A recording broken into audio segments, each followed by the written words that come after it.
بیماروں کی شفا یابی کے لیے ایک مرتبہ پھر صلوات پڑھے محمد و آل محمد کی ذات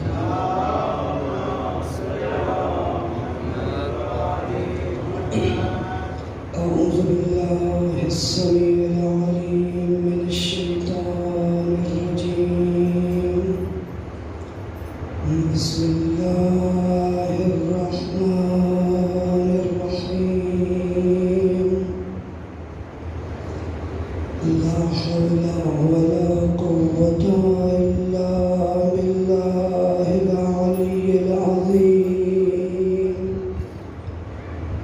أستغفر الله ربي وأتوب إليه سبحان ربك رب العزة عما يصفون والحمد لله رب العالمين والصلاة والسلام على سيدنا ونبينا وحبيب قلوبنا وطبيب نفوسنا وشفيع ذنوبنا مولانا ومولى الثقلين أبي القاسم محمد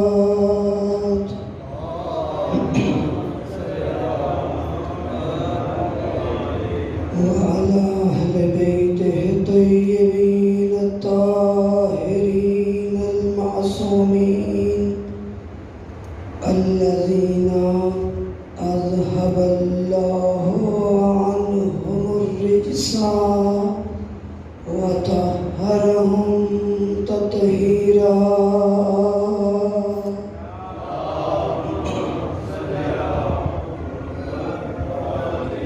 سيما بقية الله روحي وأرواح العالمين مقدم الفداء واللعنة على أعدائهم أجمعين أما بعد قال الله تبارك وتعالى في كتابه الأعلى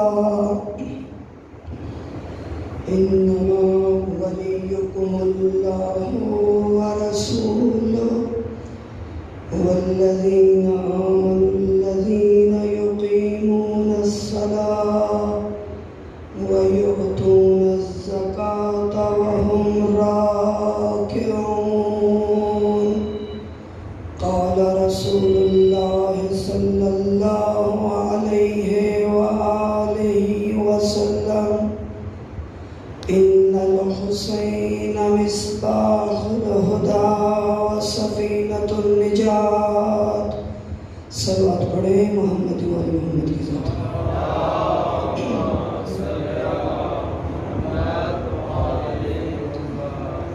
دعا ہے پروردگار عالم اس جگہ پر ہمارا بیٹھنا اپنی بارگاہ میں عبادت شمار فرمائے صاحبان عزا بانیان عزا جن مومنین میں بھی دام دل میں سکھ نے اس عزا کے انعقاد میں تعاون کیا ہے سب کی توفیقات خیر میں اضافہ فرمائے رزق حلال میں وسعت عطا فرمائے عزاداران حسین ابن علی کو اپنی حفاظت میں محفوظ فرمائے درود پڑھے محمد و آل محمد کی ذات پر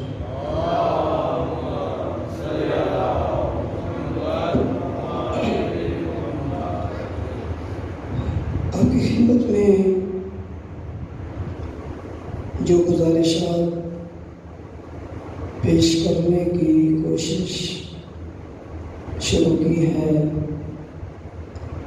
کہ ولایت اساس ہے کربلا کی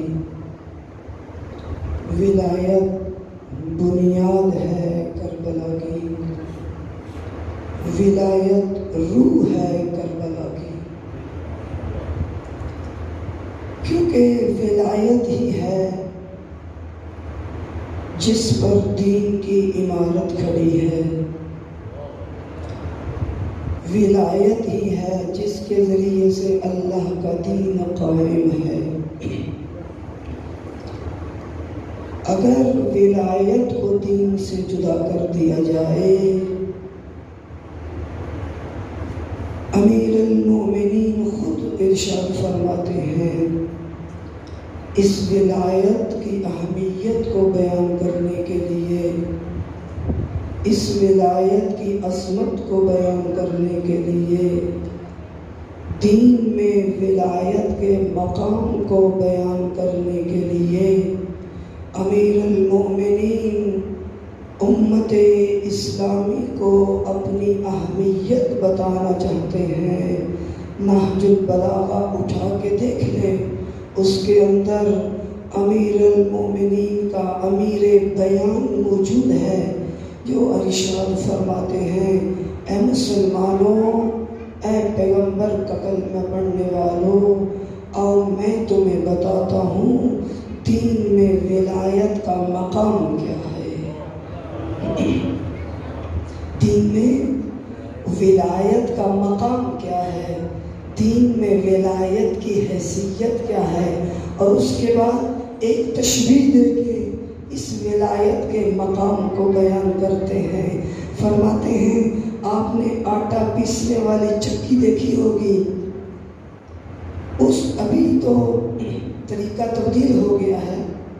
پہلے جو زمانے میں چکی ہوتی تھی، ہاتھ سے چلتی تھی، اس کے دو پارٹ ہوتے تھے، ایک نیچے کی طرف، ایک اوپر کی طرف۔ نیچے والا ساکن ہوتا تھا، اوپر والا حرکت کرتا تھا، اور ان دونوں کے درمیان ایک کیل ہوتا تھا جس کے ذریعے سے یہ چکی حرکت کرتی تھی۔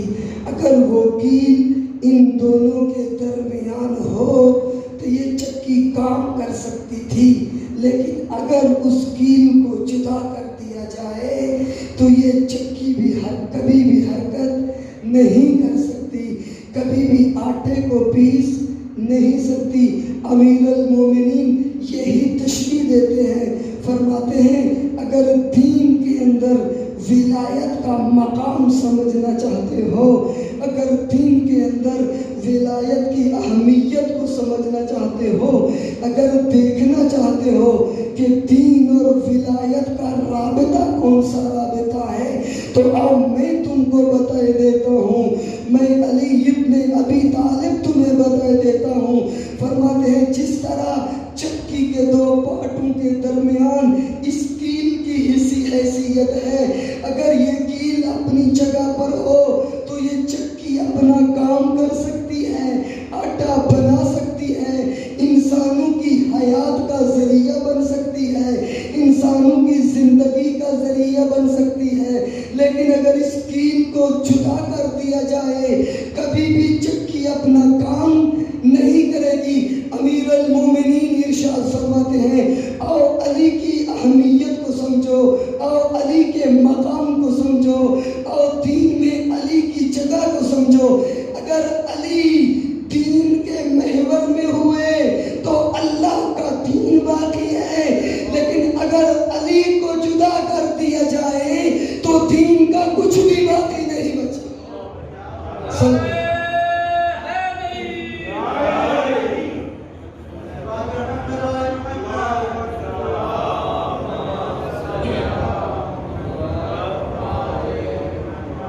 ولایت اساس ہے دین کی، ولایت بنیاد ہے دین کی، ولایت کے بغیر دین کی پہچان نہیں ہے، ولایت کے بغیر دین کی زندگی نہیں ہے، ولایت کے بغیر دین کی حیات نہیں ہے۔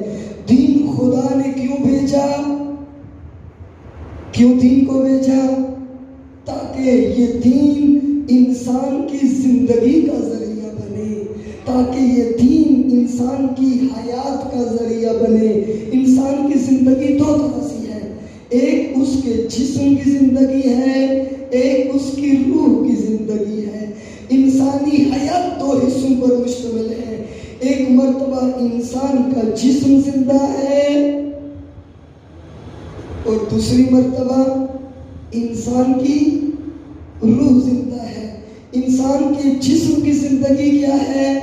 اس کو پانی کی ضرورت، اس کو ہوا کی ضرورت، اس کو غذا کی ضرورت. اگر یہ چیزیں انسان کے جسم کو ملتی رہیں، اس کا جسم زندہ ہے، اس کے جسم کی حیات باقی ہے. اسی لیے تو آپ دیکھیں نا، دنیا میں جو بھی سیاستدان اٹھتا ہے، جو بھی نعرہ لگاتا ہے، وہ کیا کہتا ہے؟ روٹی، کپڑا اور مکان. ہم روٹی بھی دیں گے، ہم کپڑا بھی دیں گے، ہم مکان بھی دیں گے. کیوں؟ اس لیے کہ ان کی سیاست گھومتی ہی انسان کے جسم کے ارد گرد ہے کہ اس جسم کو زندہ رکھنا ہے. لیکن یہ بھول جاتے ہیں کہ انسان کی زندگی اس کے جسم کے اندر محدود نہیں ہے، بلکہ پروردگار عالم نے جہاں پر انسان کو جسم جیسی نعمت سے نوازا ہے، اس جسم کے ساتھ انسان کو ایک اور چیز بھی عطا کی ہے جو انسان کی حقیقت کو تشکیل دیتی ہے، جس سے انسان کی انسانیت باقی ہے، جس سے انسان کی زندگی باقی ہے، جس سے انسان کو انسان کہا جاتا ہے، اور وہ ہے انسان کی روح. بس زندگی انسان کی دو طرح سے ہو گئی، ایک اس کے جسم کی زندگی ہے، ایک اس کی روح کی زندگی ہے. اگر جسم کو زندہ رکھنا چاہتے ہو، توجہ کیجیے گا، ایک نتیجے تک آپ کو لے کے جانا چاہتا ہوں. اگر جسم کو زندہ رکھنا چاہتے ہو تو پانی کا اہتمام کر لو، غذا کا اہتمام کر لو، ہوا کا اہتمام کر لو. یہ جسم زندہ رہ جائے گا. اس کو بیماریوں سے بچا سکتے ہو، تم بیماریوں سے لڑ کے اس جسم کو زندہ رکھ سکتے ہو. لیکن جو خدا نے انسان کے اندر روح رکھی ہے، جو انسان کی حقیقت کو تشکیل دیتی ہے، اگر اس کو زندہ رکھنا چاہتے ہو تو روٹی، پانی اور مکان اور کپڑا اور ہوا انسان کی روح کو زندہ نہیں کر سکتے. لاکھوں سیاستدان نعرے لگاتے رہے، روٹی، کپڑا، مکان کی باتیں کرتے رہے، کبھی بھی ایک مسلمان کو زندہ نہیں کر سکتے. مسلمان کو کافر تو بنا سکتے ہیں، لیکن مسلمان کو اسلام کے دامن میں نہیں لا سکتے. وہ کیا کریں؟ ایک مسلمان زندہ ہو، ایک انسان زندہ ہو. انسان کی زندگی کیسے ہے؟ مسلمان کی زندگی کیسے ہے؟ مسلمان اس کو نہیں کہا جاتا جو داڑھی رکھ لے اور ظاہری اعتبار سے مسلمانوں والے کام کرنا شروع کر دے، آپ اس پہ مسلمان کا لیبل لگا دینا. مسلمان اسلام سے ہے، توجہ کیجیے گا، مسلمان اسلام سے ہے، اور اسلام اس شخص کو زندہ کرتا ہے جس کے دل میں اسلام اترا ہو. بس اگر روح کو زندہ کرنا چاہتے ہو تو روح کی زندگی اللہ کے دین کے ذریعے سے ہے. اگر اس معاشرے کو زندہ کرنا چاہتے ہو، ایک قدم اور آپ کو آگے لے جاؤں، دو طرح کی زندگی، دو طرح کی موت. ایک فردی موت ہے، ایک اجتماعی موت ہے. ایک فردی زندگی ہے، ایک اجتماعی زندگی ہے. ایک مرتبہ میرا جسم زندہ ہے، ایک فرد زندہ ہے، ایک مرتبہ پورا معاشرہ زندہ ہے. ایک فرد کو زندہ رکھنے کے لیے اور چیزوں کی ضرورت ہے، لیکن اگر ایک معاشرے کو زندہ کرنا چاہتے ہو، ایک سماج کو زندہ رکھنا چاہتے ہو، ایک سوسائٹی کو زندہ کرنا چاہتے ہو، تو اس کے لیے سیاستدان اس معاشرے کو زندہ نہیں کر سکتے، بلکہ معاشرے کو زندہ کرنے کے لیے اللہ کے دین کی ضرورت ہے.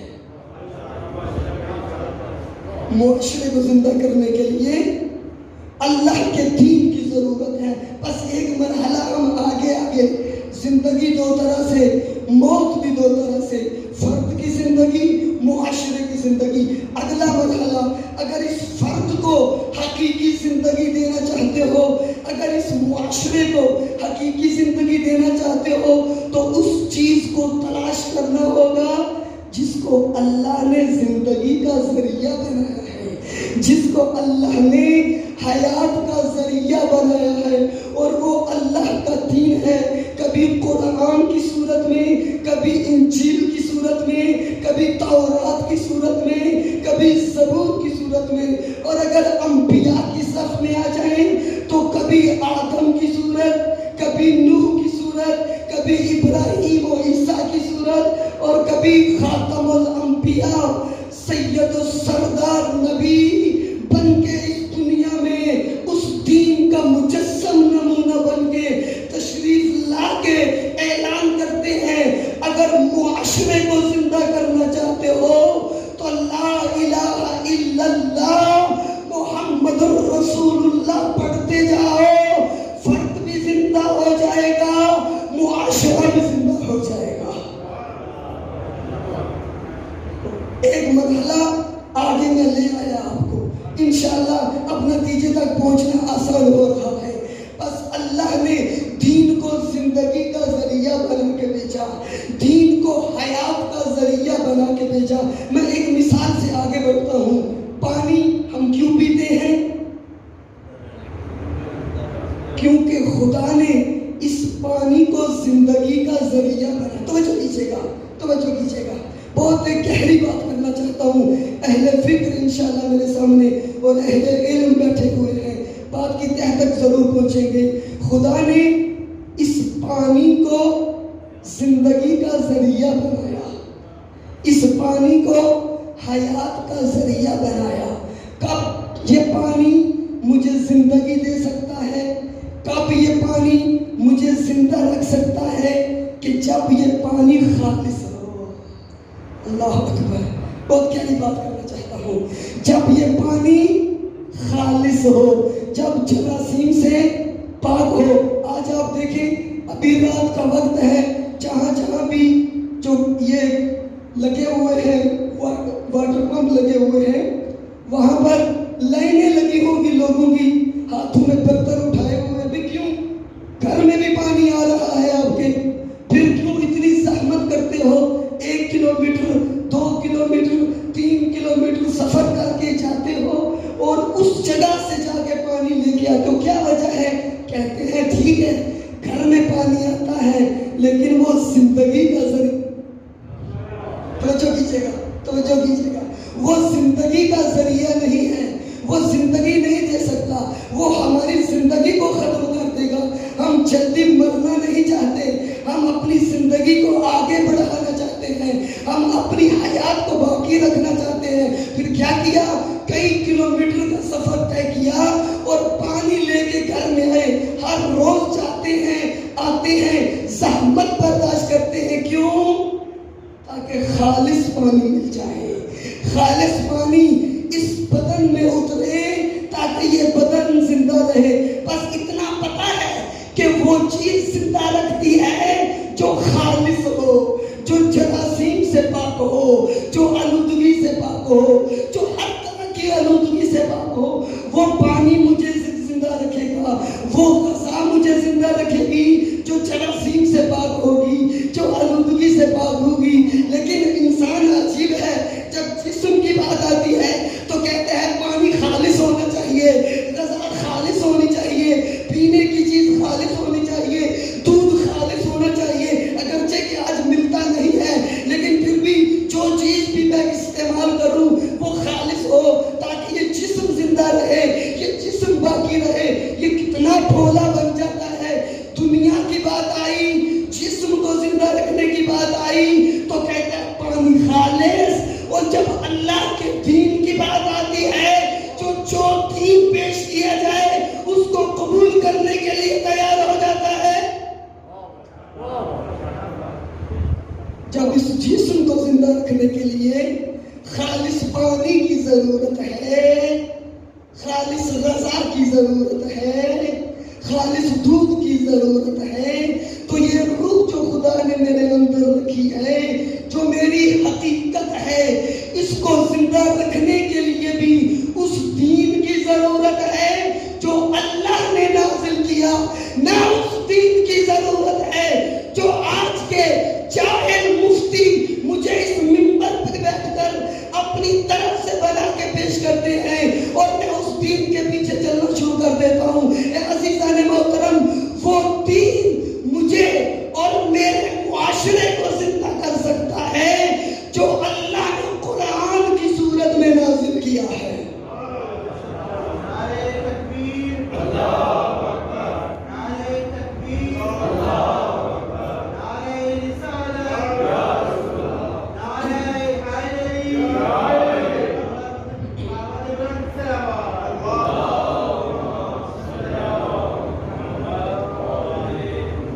دین زندگی کا ذریعہ ہے، دین حیات کا ذریعہ ہے، لیکن کون سا دین؟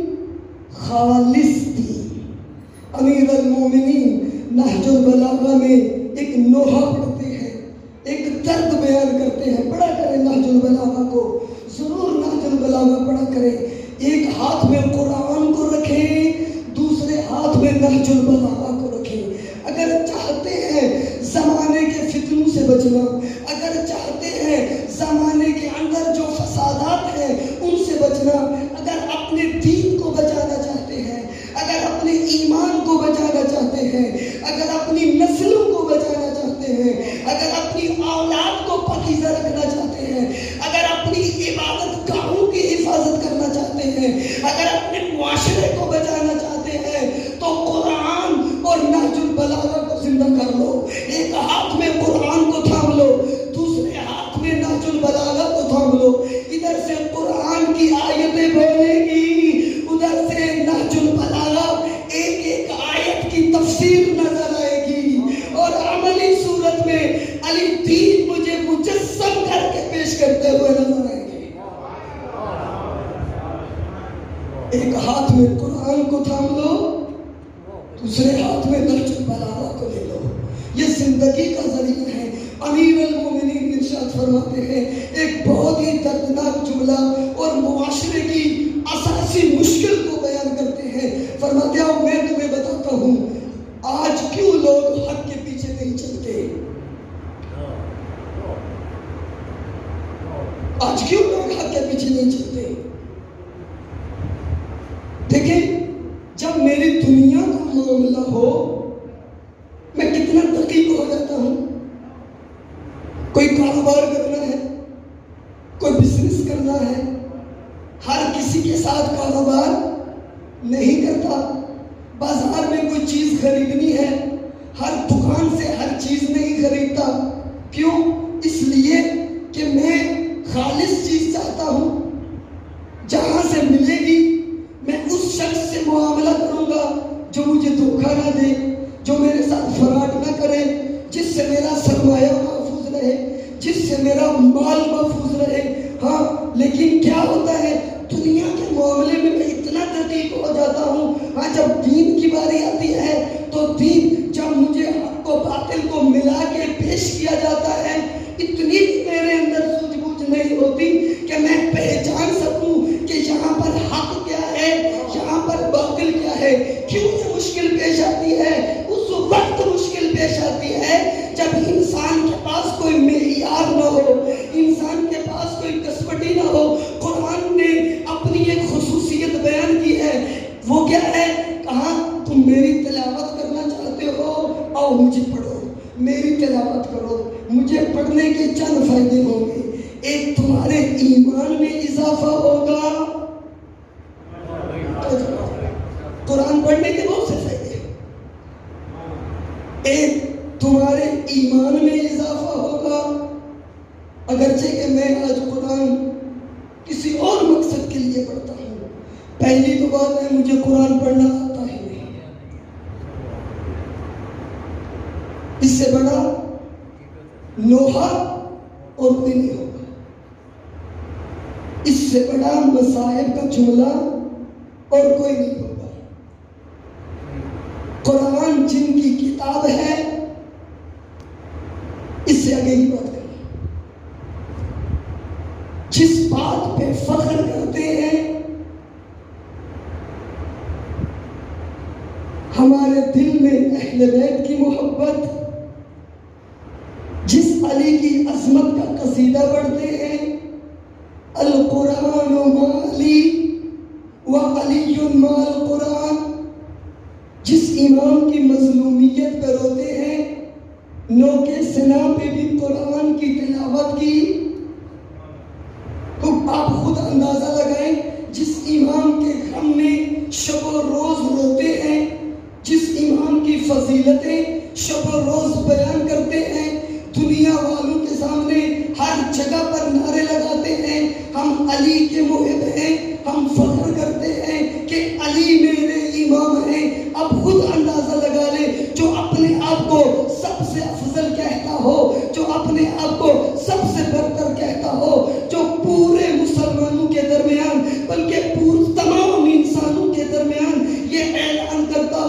کہ وہ جو نجات پائیں گے وہ ہم لوگ ہیں، اور اس بات پہ فخر بھی کرتا ہو۔ ہاں ٹھیک ہے، فخر کرنا چاہیے، لیکن ایک بات ضرور سوچنی چاہیے، جس امام کی امامت پر اتنا ناز کر رہے ہو، ذرا اس امام کو بھی دیکھو اور اپنے وجود کو بھی دیکھو۔ اس امام کو بھی دیکھو، اپنے وجود کو بھی دیکھو۔ وہ امام جو ایک لمحے کے لیے بھی قرآن سے جدا نہیں، نہ قرآن اس سے جدا ہے، لیکن اس کا محب اوپر سے دیکھ کے قرآن نہ پڑھ سکے، اس سے بڑھ کے درد کوئی نہیں ہوگا۔ علی کو میرے نعروں کی ضرورت نہیں، علی مجھے قاری قرآن دیکھنا چاہتے ہیں، علی مجھے قاری قرآن دیکھنا چاہتے ہیں، علی مجھے دیکھنا چاہتے ہیں کہ میرے ہاتھ میں نہج البلاغہ ہو، میں اپنی بات سے دور میں ہو جاؤں۔ مولا کا وہ جملہ آپ کے سامنے بیان کرنے لگا تھا۔ نہج البلاغہ میں ارشاد فرماتے ہیں کون سی مشکل پیش آتی ہے امتوں کے راستے میں، فرماتے ہیں بعض فرصت طلب لوگ میدان میں اترتے ہیں، بعض لوگ ہوتے ہیں ہر معاشرے میں وہ فرصتوں کی تلاش میں بیٹھے ہوتے ہیں، ہمیں موقع ملے اور میدان میں اتر جائیں اور میدان اپنے ہاتھ میں لے لیں۔ آپ ہر روز سیاست کے میدان میں دیکھتے ہیں ایک سیاستدان میدان میں اترتا ہے اور دوسرا فرصت کی تلاش میں بیٹھ جاتا ہے کہ مجھے چھوٹی سی بات ملے اور میں فوراً میدان میں اتر جاؤں اور میدان اپنے ہاتھ میں لے لوں۔ یہی دین کے ساتھ بھی ہوتا ہے، دین کے میدان میں بھی یہی ہے۔ بعض لوگ فرصت کی تلاش میں بیٹھے رہتے ہیں کہ ہمیں کب موقع ملتا ہے اور دین کا میدان اپنے ہاتھ میں لے لیتے ہیں۔ امیر المومنین فرماتے ہیں بعض لوگ میدان میں اترتے ہیں، حق اور باطل کو آپس میں ملا دیتے ہیں، پھر اس کا نتیجہ کیا نکلتا ہے؟ وہ لوگ جن کے اندر بصیرت نہیں ہوتی، وہ لوگ جن کے پاس معیار نہیں ہوتا، وہ لوگ جن کے پاس کسوٹی نہیں ہوتی کہ حق و باطل سے جدا کریں، جن کے پاس فرقان نہیں ہوتا تاکہ حق اور باطل کو جدا کر سکیں، فرماتے ہیں جب حق اور باطل کو ملا کے ان کے سامنے پیش کیا جاتا ہے تو اسی باطل سے ملے ہوئے حق کو حق سمجھ کر اس کی پیروی کرنا شروع کر دیتے ہیں۔ جنگ صفین میں کیا ہوا؟ جنگ صفین میں یہی مشکل پیش آئی۔ ایک طرف امام برحق، ایک طرف امام ناتق، دوسری طرف عمرو عاص نے مسلمانوں کو دھوکہ دیا، قرآن کو نیزے پہ بلند کیا۔ یہ قرآن کے ذریعے سے مسلمانوں کو دھوکہ دینا تھا، یہ امتحان تھا کہ کون ایسا ہے علی کے لشکر میں کہ جس کے پاس معیار موجود ہے اور نیزے پہ اٹھے ہوئے قرآن کو دیکھ کر دھوکے میں نہ آ جائے۔ اسی لیے جب لشکر امیر المومنین جن کے پاس بصیرت نہیں تھی، جن کے پاس معیار نہیں تھا، جب اٹھے ہوئے قرآن دیکھے پتہ ہی نہیں چلا حق کس طرف ہے، باطل کس طرف ہے۔ خود علی سے آگے سوال کرتے ہیں یا علی بتائیں آپ حق پر ہیں یا امیر شام حق پر ہے؟ نتیجہ یہ نکلتا ہے جب معیار ختم ہو جائے، اللہ نے دین کو حیات کا ذریعہ بنایا، لیکن وہ دین جو نازل کیا ہے، اسی لیے قرآن مجید کے اندر متعدد جگہوں پر قرآن نے اپنے پیغمبر کو کہا ہے کہ اے پیغمبر اس چیز پر ایمان لے کے آؤ جو تمہاری طرف نازل ہوئی ہے۔ ہر دین اللہ کو قابل قبول نہیں ہے، بلکہ جو نازل ہوا، جیسے نازل ہوا، جس طرح آپ تک پہنچا اس طرح اس پر ایمان لے کے آؤ۔ آئیے ایک مرحلہ آپ کو آگے لے کے جاتا ہوں، ایک قدم یہاں سے آگے بڑھتا ہوں۔ بس دین زندگی کا ذریعہ بن کے آ گیا، دین حیات کا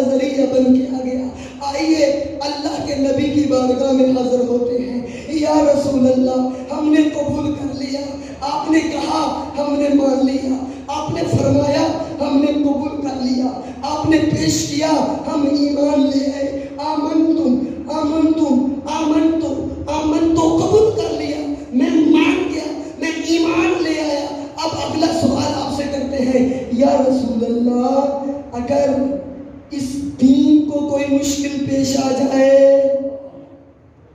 اگر اس دین کی زندگی کو خطرہ لاحق ہو جائے، اگر اس دین کی حیات کو کوئی خطرہ پیش آ جائے، تو پھر کیسے ہم دین کے ذریعے سے نجات حاصل کر سکتے ہیں؟ پھر کون سا دین ہے کہ جو ہمیں نجات دے سکتا ہے؟ تو وہاں پر سید الانبیاء ارشاد فرماتے ہیں، گھبرانے کی ضرورت نہیں ہے، پریشان ہونے کی ضرورت نہیں ہے، اللہ نے دین کو زندگی کا ذریعہ بنایا، اور جس چیز کو دین کی زندگی کا ذریعہ بنایا اسے ولایت کہا جاتا ہے۔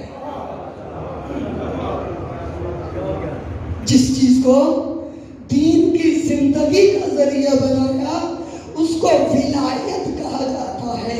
جس آیہ مجیدہ کو آپ کے سامنے تلاوت کیا، سورہ مائدہ آیت نمبر 55 ہے۔ قرآن کی تلاوت ضرور کیا کریں، قرآن کو ضرور پڑھا کریں۔ قرآن نور ہے، قرآن راستہ دکھاتا ہے، قرآن زندگی گزارنے کا سلیقہ بتاتا ہے، قرآن معیار دیتا ہے۔ اس آیت میں بھی اسی معیار کو بیان کیا گیا۔ بسم اللہ الرحمن الرحیم، انما ولیکم اللہ۔ آ جاؤ، قرآن معیار بتا رہا ہے، آ جاؤ، دین کی ذریعے سے زندہ ہونا چاہتے ہو، آؤ، قرآن زندگی کا ذریعہ بتا رہا ہے۔ چاہتے ہو اگر زندہ رہنا تو اللہ کے ساتھ اپنا رابطہ جو برقرار کرنا ہے وہ اور کوئی رابطہ نہیں ہے۔ خدا مجھ سے جو مانگ رہا ہے کہ مجھ سے جو رابطہ برقرار کر، وہ ولایت کا رابطہ ہے۔ اپنا تعارف نہیں کرایا، انما کلمہ حسر ہے، انما کلمہ حسر ہے۔ کلمہ حسر کا معنی یہ ہوتا ہے کہ اس کے بعد جو بات ہو رہی ہے اس کے علاوہ اور کچھ بھی نہیں ہے۔ تو اس کے بعد اور کچھ بھی نہیں ہے، سب کچھ اسی بات کے اندر منحصر ہے۔ اسی لیے خداوند تبارک و تعالیٰ نے قرآن کے اندر بار بار اپنا جو تعارف کروایا وہ ولی کے عنوان سے کروایا ہے کہ میں تمہارا ولی ہوں۔ کبھی کہا انما ولیکم اللہ، کبھی کہا هو الولی، وہی تمہارا ولی ہے، کبھی کہا اللہ ولی الذین آمنوا، آیت الکرسی پڑھتے ہیں صاحب، اللہ ولی الذین آمنوا یخرجہم من الظلمات الی النور، کہا اللہ تمہارا ولی ہے کہ جو کیا کام کرتا ہے، تمہیں ظلمتوں سے نور کی طرف لے کے جاتا ہے۔ کیوں خدا بار بار اپنے ولی ہونے کا تعارف کروا رہا ہے؟ اس لیے تاکہ مجھے بتا دے کہ اگر دین کے ساتھ، اگر خدا کے ساتھ رابطہ کوئی برقرار کرنا ہے تو وہ رابطہ وہی ہے جس کو ولایت کہا جاتا ہے، جس کو ولایت کہا جاتا ہے۔ ولایت میں آسان طریقے سے پہلے اس کا معنی بیان کروں، پھر اس کی تفصیل میں جاؤں گا۔ اسلام کا معنی کیا ہے؟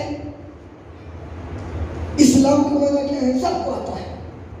الاسلام هو التسلیم، الاسلام هو التسلیم۔ اسلام کس چیز کا نام ہے؟ تسلیم ہونے کا۔ تسلیم سے مراد کیا ہے؟ یہاں پر تسلیم کسی کا نام مقصود نہیں ہے، کسی کا نام نہ آپ کے ذہن میں آ جائے، بلکہ تسلیم یعنی کسی کو قبول کر لینا، اپنے پورے وجود کے ساتھ، اپنے پورے قلب کے ساتھ، اپنی پوری ہستی کے ساتھ کسی کو قبول کر لینا۔ مجھے لگتا ہے اب ولایت کا معنی سمجھانا میرے لیے آسان ہو جائے گا۔ اسلام کا معنی سمجھ آ گیا کہ تسلیم ہے۔ اب آئیے میں ولایت کا معنی بیان کرتا ہوں۔ جہاں پر ولایت کا رابطہ ہوتا ہے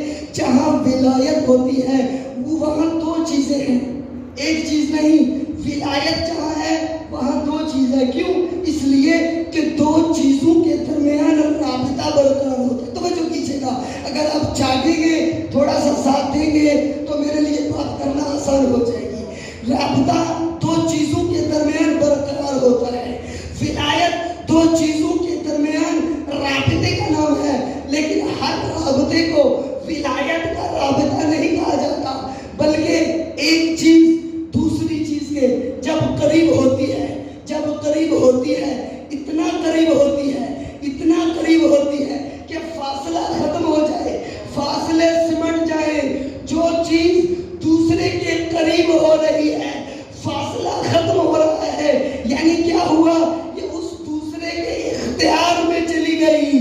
بس جہاں ولایت ہوتی ہے، ایک مولا ہے، ایک مولا علیہ ہے. مولا مولا کو کہا جاتا ہے، مولا علیہ اس کو کہا جاتا ہے جو کسی کی ولایت میں جا رہا ہو. اب جو کسی کو اپنا مولا مانتا ہے وہ کیا اقرار کر رہا ہے؟ اے میرے مولا، میں نے اپنا پورا وجود تیرے اختیار میں دے دیا ہے. میں نے اپنا پورا وجود تیرے اختیار میں دے دیا. جب میں نے کہا خدا کو، خدایا انما ولیکم اللہ، یعنی تو ہی میرا مولا ہے. میں کیا کہہ رہا ہوں؟ تو ہی میرا خالق ہے. میرا خالق بھی تو، میرا مالک بھی تو، میرا رازق بھی تو. میری زندگی کا اختیار تیرے ہاتھ میں، میری سانسوں کا اختیار تیرے ہاتھ میں. جب چاہے مجھے موت دے دے، جب چاہے اگر مردہ ہوں تو زندہ کر دے، چاہے تو رزق دے دے، چاہے تو دیا ہوا رزق واپس لے لے. چاہے تو میں سو جاؤں، اور اگر نہ چاہے تو دنیا کی ہر نعمت کے ہوتے ہوئے بھی مجھے نیند نہیں آ سکتی. جب میں یہ کہہ رہا ہوں، یہاں پر ایک مطلب بیان کرتا جاؤں، جب میں اپنے وجود سے اس بات کو تسلیم کرتا ہوں کہ میری زندگی میں میرا اپنا اختیار کوئی نہیں، نہ اپنی مرضی سے زندہ رہ سکتا ہوں، نہ اپنی مرضی سے مر سکتا ہوں. انسان جب تو مانتا ہے کہ نہ زندہ رہنے میں اختیار ہے، نہ مرنے میں اختیار ہے، جب زندگی گزارنے میں آتا ہے تو پھر کیوں اپنے خالق کو بھول جاتا ہے؟ صلوات پڑھے محمد والے محمد.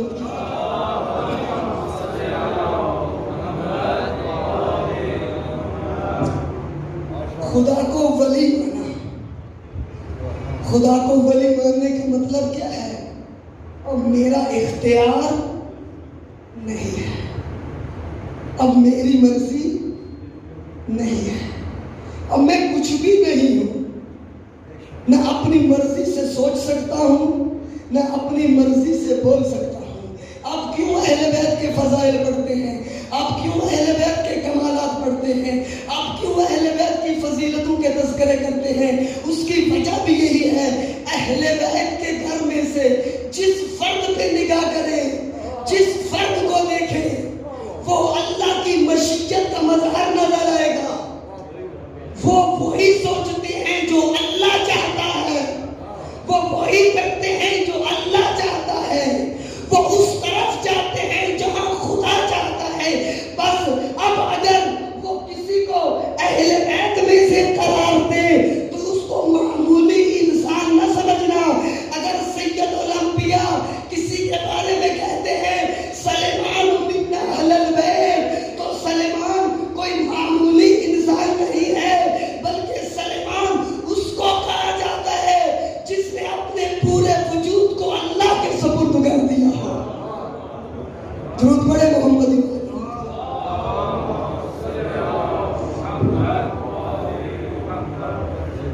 جب اللہ کو اپنا ولی مانا، اب میرا اختیار نہیں ہے. جب کہا انما ولیکم اللہ، اے خدایا میں تیری ولایت میں چلا گیا، اب اٹھوں گا تو تیری مرضی سے، اگر کہیں سر جھکے گا تو تیری مرضی سے، کسی دروازے پہ جاؤں گا تو تیری مرضی سے، اور اگر کسی دروازے سے منہ پھیروں گا تو وہ بھی تیری مرضی سے. جب کہہ رہا ہوں تو جب صبح نماز کا وقت ہوتا ہے، رات کو اس آیت کو سنا، انما ولیکم اللہ، اللہ تیرا ہی اختیار ہے، میں تیری ولایت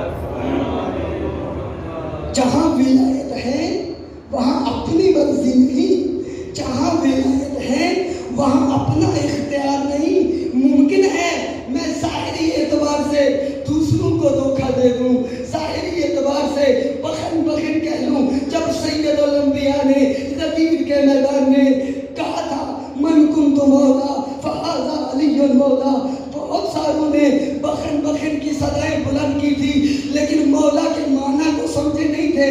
یہاں پر سید الانبیاء کیا کہنا چاہتے ہیں؟ یہاں جو کہا انما ولیکم اللہ ورسولہ، اللہ تمہارا ولی ہے، پیغمبر تمہارے ولی ہیں، رسول تمہارے ولی ہیں۔ اب وہی رسول اپنی زبان رسالت سے کسی کو مولا کہہ رہے ہیں، کسی کے مولا ہونے کا تعارف کروا رہے ہیں۔ اب جس معنی میں اللہ کو مولا مانتے ہو، جس معنی میں اللہ کے رسول کو مولا مانتے ہو، اب غدیر کے میدان میں آ کے مولا کو تبدیل نہ کر دینا، مولا کا معنی بدل نہ دینا۔ جب کہا انما ولیکم اللہ، اللہ میرے ولی ہیں، یعنی میری زندگی پر اللہ کا اختیار ہے۔ کہا ورسولہ، اس کا رسول میرا ولی ہے، وہ میرا ولی ہے، یعنی میری زندگی کا اختیار میرے پیغمبر کے پاس ہے، میرے رسول کے پاس ہے۔ اب جب غدیر کے میدان میں سید الانبیاء پٹھان کے منبر پہ کھڑے ہو کر کسی کا ہاتھ اٹھا کے یہ کہتے ہوئے نظر آتے ہیں من کنت مولا فہذا علی المولا، تو یہاں مطلب کیا ہوگا؟ جیسے میری زندگی اللہ کے اختیار میں ہے، جیسے میری زندگی اللہ کے نبی کے اختیار میں ہے، ایسے ہی میری زندگی اللہ کے ولی کے اختیار میں ہے۔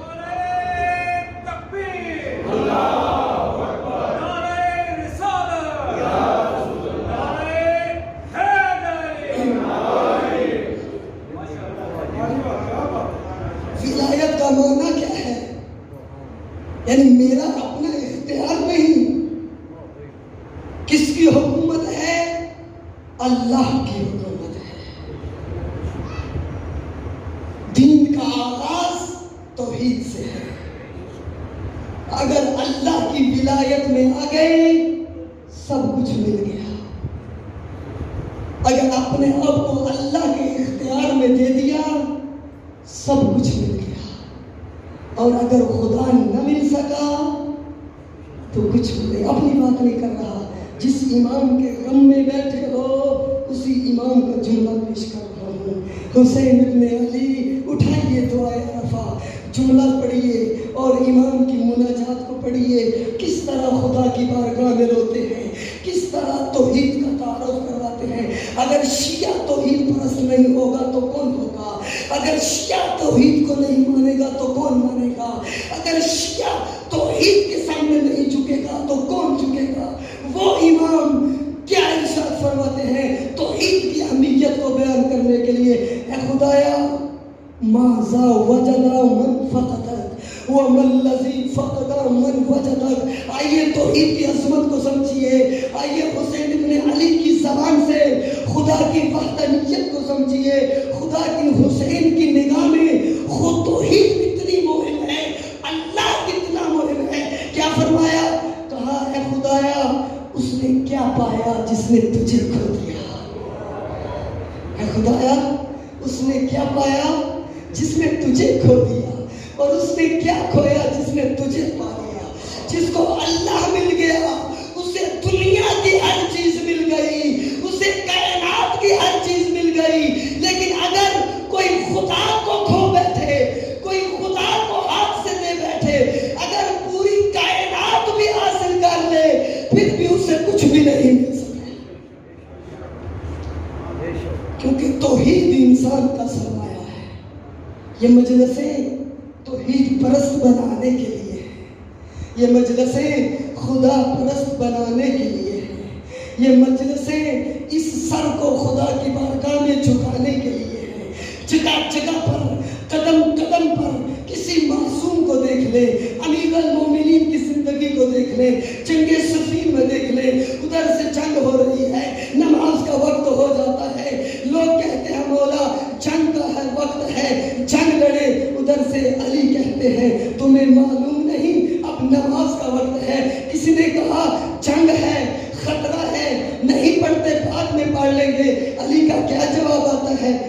نماز کے لیے تو میں جنگ کر رہا ہوں، اسی توحید کے لیے تو میں لڑ رہا ہوں۔ اگر یہ نماز نہ ہوتی، اگر یہ توحید نہ ہوتی، اگر اس کی عبودیت نہ ہوتی، اگر اس کی بارگاہ میں سر نہ جھکانا ہوتا تو علی کبھی بھی تلوار نہ اٹھاتا۔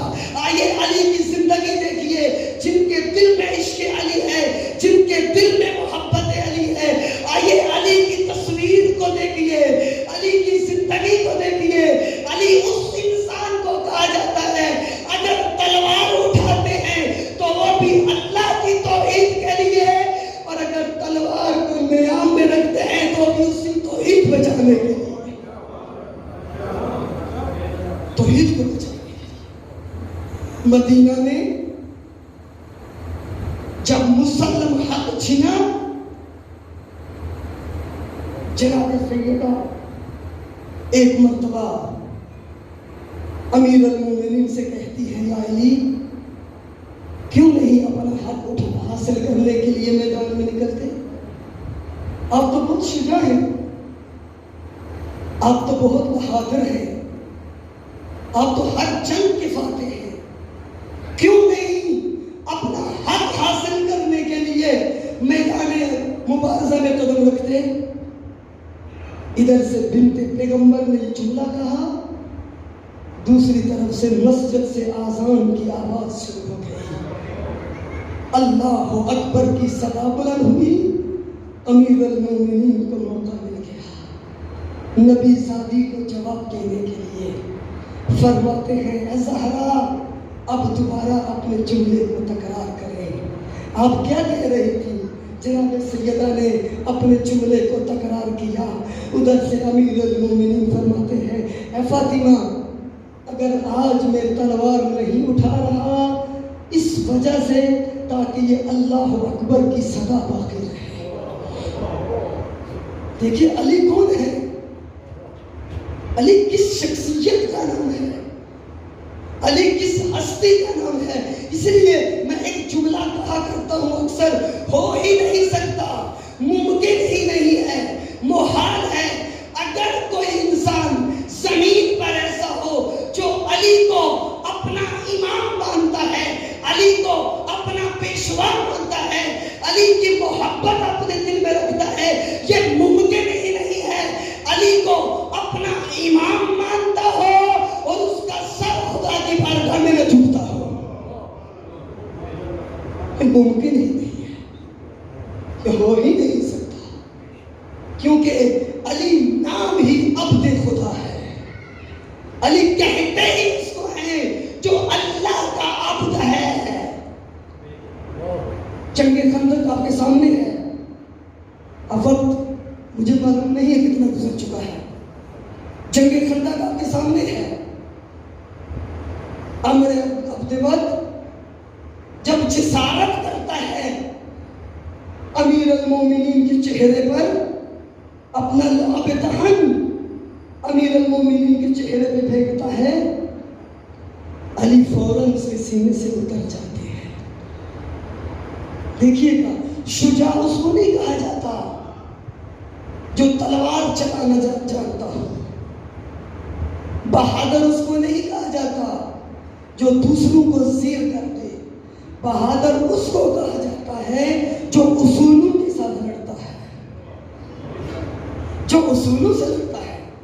یہاں کیونکہ علی نے پوری زندگی تلوار اٹھائی تھی اللہ کے دین کو بچانے کے لیے، اب علی کا اپنا غصہ شامل ہو رہا تھا، اپنی ذات شامل ہو رہی تھی۔ جب اپنی ذات کا مسئلہ آیا علی فوراً اس کے سینے سے اتر جاتے ہیں۔ کیوں؟ اس لیے کہ جب علی میدان کی طرف آ رہے تھے تو اس وقت سید الانبیاء نے علی کا جو تعارف کروایا تھا وہ کیا تھا؟ آج کل کا کل ایمان کل کے کل کفر کے مقابلے میں جا رہا ہے۔ علی نے وعدہ کیا تھا دعوت ذوالعشیرہ میں، اللہ کا نبی میں تیرے دین کی نصرت کروں گا، وعدہ کیا تھا علی نے، اے اللہ کے نبی میں تیرے دین کی نصرت کروں گا۔ حق ادا کر دیا. جتنا ظلم ہو سکتا تھا اس امت نے علی و اولاد علی پہ کیا. اجرکم علی اللہ، اجرکم علی اللہ. رونے کی راتیں ہیں، مسائل کی راتیں ہیں. کوشش کریں ایک دو آنسو آ جائے تاکہ ہماری حاضری خدا کی بارگاہ میں قبول ہو جائے. جتنا ظلم کر سکتے تھے کیا. آج 4 محرم کی رات ہے، دن گزر رہے ہیں. کاروان حسین آہستہ آہستہ 10 محرم کے قریب ہو رہا ہے.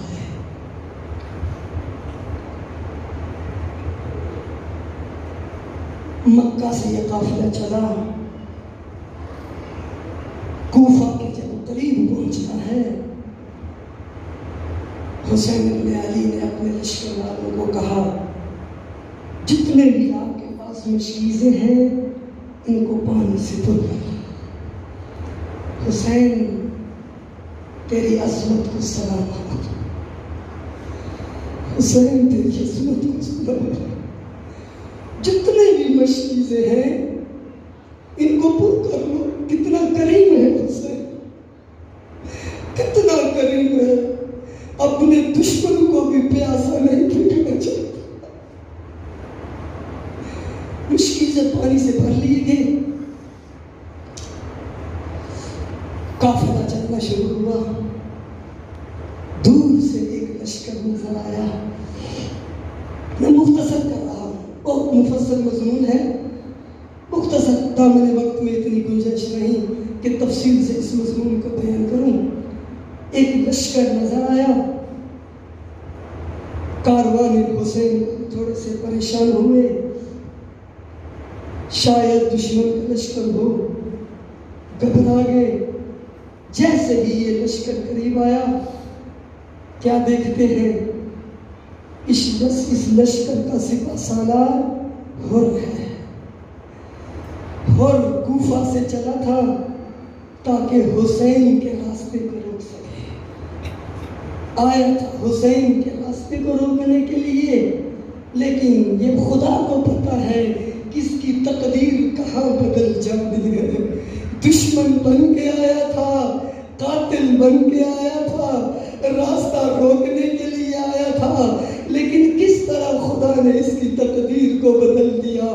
جب قریب آیا نا حسین ابن علی کے، آگے مولا کے گھوڑے کی لگام میں ہاتھ ڈالا، کہا حسین اب اس جہاں سے آپ آگے نہیں جا سکتے، مجھے حکم دیا گیا ہے کہ آپ کو اسی جگہ پہ روکوں. جب یہ حر نے یہ کام کیا نا، ایک عزاداروں، یہاں پہ حسین ابن علی نے ایک مرتبہ حر کی غیرت کو جھنجھوڑا. ایک ایسا جملہ کہا کہ حر کا وجود کانپ گیا. وہ کون سا جملہ تھا؟ جب حر نے حسین ابن علی کے گھوڑے کو روکا نا اور کہا کہ اب میں یہاں سے آپ کو آگے نہیں جانے دوں گا، یہاں پہ امام نے ایک جملہ کہا، اے حر تیری ماں تیرے ماتم میں بیٹھی ہے. اے عزاداروں، جب حسین ابن علی کی زبان سے یہ جملہ نکلا نا، ایک مرتبہ حر کانپ گیا اور ایک اس نے بھی جملہ کہا حسین اگر تیری ماں زہرا نہ ہوتی میں بھی اسی طرح تیرا جواب دیتا، لیکن اے حسین کیونکہ اور شریف ماں کا بیٹا تھا، شریف ماں کا بیٹا تھا، اسے پتا تھا حسین کی ماں کون سی ہے. میں کہوں گا مولا یہ تو ان مدینہ والوں سے کوفہ والے بہتر ہیں.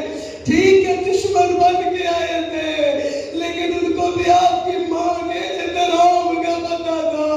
لیکن یہ مسلمان مدینہ میں عجیب تھے، اپنی آنکھوں سے دیکھتے تھے اور کس طرح سید الانبیاء زہرا کا احترام کرتے ہیں اور پھر بھی اس زہرا کو تماچے مارتے رہے. اجرکم علی اللہ. اور نے کہا ہے حسین اگر تیری ماں زہرا نہ ہوتی میں بھی تمہیں ایسے ہی جواب دیتا، لیکن مجھے آپ کی ماں کا حیا ہے، میں آپ کو یہ جواب نہیں دے سکتا. تھا، خوب قافلہ رک گیا. حسین ابن علی نے ایک مرتبہ ہر کے لشکر پہ نگاہ کی. کیا دیکھا؟ تمام سپاہی پیاسے ہیں. امام نے کہا اب دیکھیے حسین ابن علی کے کریم ہونے کو، حسین ابن علی کے مہربان ہونے کو. حسین نے کہا عباس، اے علی اکبر، ان کے لشکر کو پانی پلاؤ. مشکیزوں کے منہ کھلے، ایک ایک سپاہی کو پانی پلانا شروع کیا. ہاں، جب سپاہی پانی پی رہے تھے نا، امام حسین علیہ السلام کی نگاہ ایک سپاہی پہ پڑی جو دور سے دوڑتا ہوا آ رہا تھا. اس کے اندر چلنے کی سکت نہیں تھی، زمین پہ گر جاتا ہے. حسین نے کیا کیا؟ یہ نہیں کہا عباس آگے بڑھ کے اسے پانی پلاؤ، علی اکبر آگے بڑھ کے اسے پانی پلاؤ، زہیر آگے بڑھ کے اسے پانی پلاؤ. نا، مولا نے خود مشکیزار اپنے ہاتھ میں تھاما. چلتے چلتے اس سپاہی کے پاس جاتے ہیں، اپنے ہاتھوں سے اس کے منہ میں پانی ڈالنا شروع کیا. میں کہوں گا حسین آپ کتنے قریب ہیں، دشمن کے سپاہی کو بھی پیاسا نہیں دیکھ سکتے. 10 محرم کو پتہ نہیں کیا گزری ہوگی آپ پر. جب علی اصغر کو اٹھائے اور ان سے ایک گھونٹ کا سوال کر رہے تھے، اے فوجی اشقیاء، اب تو اس کی ماں کا دودھ بھی خشک ہو چکا. اجرکم علی اللہ. اے عزادارو، یہ قافلہ آگے بڑھا، کربلا کے میدان میں پہنچ گیا. ہاں، شب عاشور آ گئی، اور کی تقدیر بدلنے کا وقت آ گیا، اور کی قسمت بدلنے کا وقت آ گیا. دیکھیے بس اتنی ہی دیر لگتی ہے، حسین کے ایک جملے نے اور کی زندگی کو بدل دیا. جہنم سے جنت میں لے آئے، آگ سے نکال کے جنت میں داخل کر دیا. ساری رات سوچتا رہا، ساری رات سوچتا رہا، ایک طرف جنت ہے ایک طرف جہنم ہے، میں نے کیا ظلم کر دیا. نبی ساتھیوں کو جنگل میں لے آیا. اے عزادارو، اسی رات کشمکش میں ساری رات گزری نا. جب صبح کا وقت ہوا، اس نے فیصلہ کر لیا، خاموشی سے آرام سے اپنے خیمے سے نکل کے جانے لگا. یا اس کا بیٹا سامنے آ گیا، بابا کہاں جا رہے ہو؟ اور کہتا ہے میں نے بہت بڑا ظلم کیا ہے، اب اس ظلم کا ازالہ کرنے کے لیے جا رہا ہوں. یہ بیٹا کہتا ہے بابا اپنے آپ کو نجات دے رہے ہو، مجھے بھی ساتھ لے جاؤ. غلام بھی ساتھ چلا. اب کس طرح اور جا رہے ہیں، اے میں کاش بیان کر سکوں. آنکھیں چھپی ہوئی ہیں، آنکھوں سے آنسو جاری ہے، ہاتھ باندھے ہوئے ہیں. ایک مرتبہ خیمے حسین کے قریب آئے، مولا کی نگاہ پڑی. ایک مرتبہ کہا عباس میرا مہمان آ گیا، آگے بڑھ کے میرے مہمان کا استقبال کرو. اے عزادارو، ہر جیسے ہی داخل ہوا، مولا نے اپنے سینے سے لگایا اور کی پیشانی پہ بوسہ دیا اور کہتا ہے مولا میں نے بہت بڑا گناہ کیا ہے، سب سے پہلے مجھے اجازت دے میں اپنے آپ کو قربان کروں. ہاں، ایک مرتبہ جب اجازت ملی نا، اور نے کیا کیا، پہلے خود نہیں گیا، اپنے جوان بیٹے کو بھیجا. کہیں ایسا نہ ہو یہ جوان بیٹا میرا کٹا ہوا لاشا دے کے حسین کو چھوڑ نہ جائے. پہلے اپنے بیٹے کو بھیجا.